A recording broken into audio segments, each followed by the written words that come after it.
ನಲ್ಲಿ ಕಾಂಗ್ರೆಸ್ ಪಕ್ಷ ಅವರ ಪುತ್ರನೇ ಆದಂತ ಉಮೇಶ್ ಮೇಟಿಯವರನ್ನ ಕಾಂಗ್ರೆಸ್ ಪಕ್ಷ ಅಭ್ಯರ್ಥಿಯನ್ನಾಗಿ ಮಾಡಿದೆ. ಅವರ ಪರವಾಗಿ ನಾನು ಮತಯಾಚನೆಗೋಸ್ಕರ ಬಂದಿದ್ದೇನೆ. ಈಗಾಗಲೇ ಮಾತಾಡಿದಂತ ಅನೇಕ ಜನರು ಮಾತನಾಡಿ ಅವ್ರ ಪರವಾಗಿ ಮತಯಾಚನೆಯನ್ನ ಮಾಡಿದ್ದಾರೆ. ನೀವೆಲ್ಲರೂ ಕೂಡ ಆಶೀರ್ವಾದ ಮಾಡ್ತೀರಿ ಅಂತಕ್ಕಂಥ ನಂಬಿಕೆ ವಿಶ್ವಾಸ ನನಗಿದೆ ಅಂತಕ್ಕಂಥ ಮಾತುಗಳನ್ನ ಈ ಸಂದರ್ಭದಲ್ಲಿ ಹೇಳಲಿಕ್ಕೆ ಬಯಸ್ತಾ ಇದ್ದೇನೆ. ಮೇಟಿಯವರು ಅಜಾತ ಶತ್ರುಗಳು, ಯಾರ ಜೊತೆಲೂ ಕೂಡ ಅವರು ವೈರತ್ವವನ್ನ ಸಾಧಿಸ್ತಕ್ಕಂಥ ಕೆಲಸವನ್ನ ಮಾಡಿರಲಿಲ್ಲ. ಎಲ್ಲ ಜಾತಿ ಎಲ್ಲ ಧರ್ಮದವರನ್ನ ಸಮಾನವಾಗಿ ಕಾಣ್ತಕ್ಕಂಥ ಕೆಲಸವನ್ನ ಮಾಡ್ತಾ ಇದ್ರು. ಅವರು ಜನಪರವಾಗಿದ್ದಂತ ಒಬ್ಬ ವ್ಯಕ್ತಿ ಅಂತಕ್ಕಂಥದನ್ನ ನಾನು ಬಲ್ಲೆ. ಯಾಕಂತಂದ್ರೆ ಅವರು ನನಗೆ ಬಹಳ ಆತ್ಮೀಯವಾಗಿದ್ದಂಥವ್ರು. ಪಕ್ಷಕ್ಕೆ ಅವರ ನಿಯತ್ತು ಯಾವತ್ತೂ ಕೂಡ ಮರೀಲಿಕ್ಕೆ ಸಾಧ್ಯ ಇಲ್ಲ. ಅವರು ಪಕ್ಷಕ್ಕಷ್ಟೇ ಅಲ್ಲ, ನಾನು ಎಲ್ಲೆಲ್ಲಿ ಹೋಗ್ತೀನಿ ಎಲ್ಲ ಕಡೆ ಬಂದಿದ್ರು. ನಾನು ಮೊದಲು ಜನತಾದಳದಲ್ಲಿದ್ದೆ, ಆಗ ಜನತಾದಳದಲ್ಲಿದ್ರು. ಆಮೇಲೆ ಕಾಂಗ್ರೆಸ್ ಸೇರಿದೆ, ಕಾಂಗ್ರೆಸ್ ಬಂದ್ರು. ಅವರು ಕಾಂಗ್ರೆಸ್ನಲ್ಲಿ ಮಂತ್ರಿನೂ ಕೂಡ ಆಗಿದ್ರು. ಆಮೇಲೆ ಹಿಂದೆನೂ ಕೂಡ ಮಂತ್ರಿ ಆಗಿದ್ರು, ಜನತಾದಳದಲ್ಲೂ ಕೂಡ ಮಂತ್ರಿ ಆಗಿದ್ರು. ಆಮೇಲೆ ಲೋಕಸಭೆಗೆ ನಿಲ್ಲಬೇಕು ಅಂತ ಹೇಳಿದಾಗ ಸ್ಪರ್ಧೆ ನಡೀತದೆ.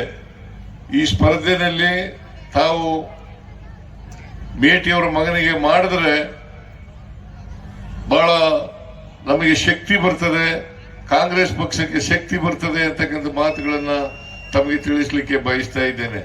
ಯಾಕಂತಂದ್ರೆ ನಾನು ಈ ರಾಜ್ಯದ ಮುಖ್ಯಮಂತ್ರಿ,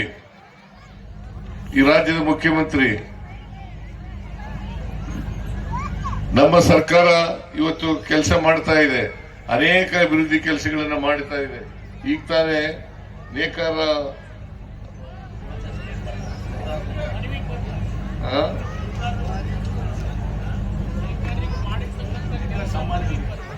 ಎರಡ್ 2013ರಿಂದ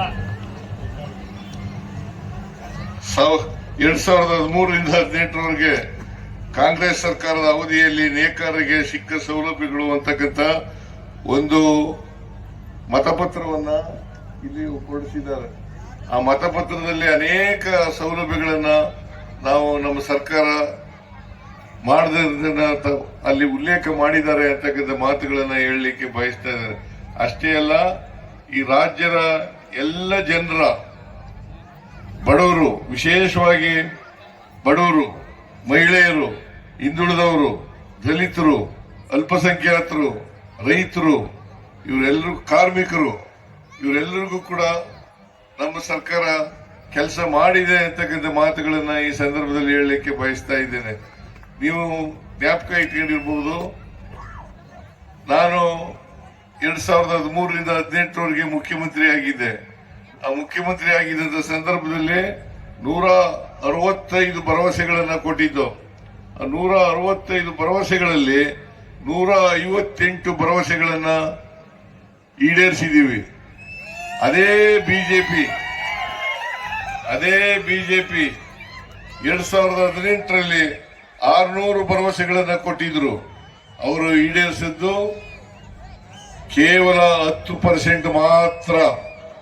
600 ಭರವಸೆಗಳಲ್ಲಿ 60 ಭರವಸೆಗಳನ್ನು ಮಾತ್ರ ಈಡೇರಿಸಿದೀವಿ ಅಂತೇಳಿ ಇವತ್ತು ದಾಖಲಾತಿಯನ್ನ ನಾವು ನೋಡ್ಲಿಕ್ಕೆ ಸಾಧ್ಯ ಆಗ್ತದೆ. ಆದ್ರಿಂದ ಬಿಜೆಪಿಯವರು ಯಾವತ್ತೂ ಕೂಡ ನುಡಿದಂತೆ ನಡೀತಕ್ಕಂಥ ಪಕ್ಷ ಅಲ್ಲ.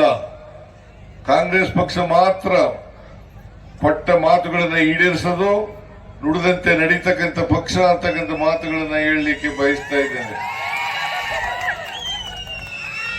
2023ರ ವಿಧಾನಸಭಾ ಚುನಾವಣೆಯಲ್ಲಿ ನಾವು 592 ಭರವಸೆಗಳನ್ನು ಕೊಟ್ಟಿದ್ದು. ಇದರಲ್ಲಿ 250 ಭರವಸೆಗಳನ್ನ ಈಡೇರಿಸಿದ್ದೇವೆ.